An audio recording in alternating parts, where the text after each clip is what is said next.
Assalamu alaikum wa rahmatullahi wa barakatuh.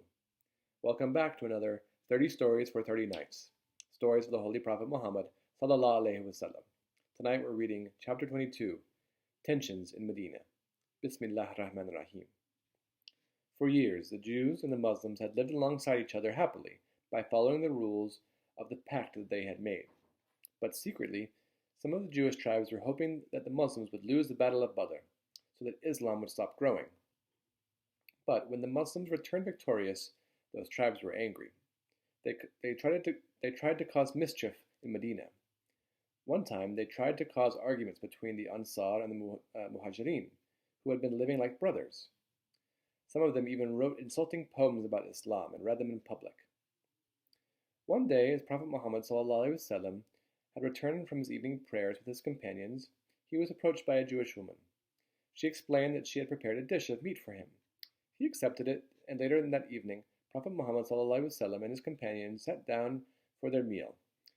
They were gifted the meat, where the gifted meat had been brought out. Prophet Muhammad ﷺ tasted a morsel of the meat and immediately stopped his companions from eating it, explaining that he feared it had been poisoned.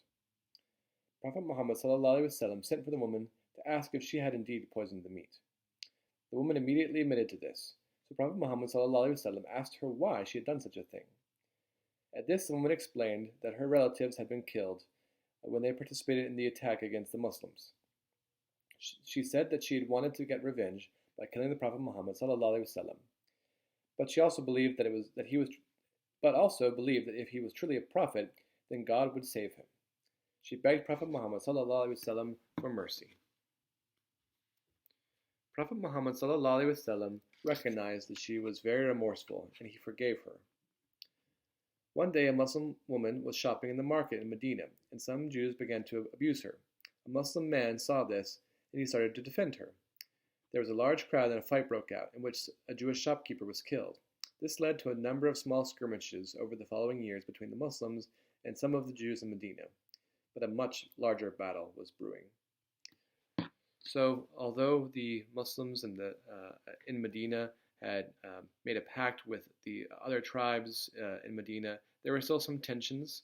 Some of the Jewish tribes weren't happy with what was going on in Medina, although some remained on the Prophet Muhammad's side.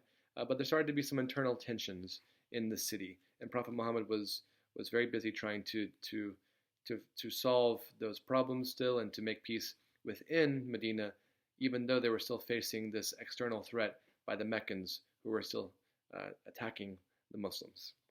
So let's see what we learned in this chapter of this book.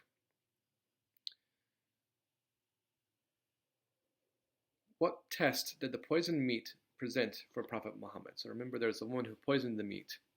And what was this trying to prove to this woman? What was she trying to prove by what did she want to accomplish by poisoning the Prophet Muhammad ﷺ?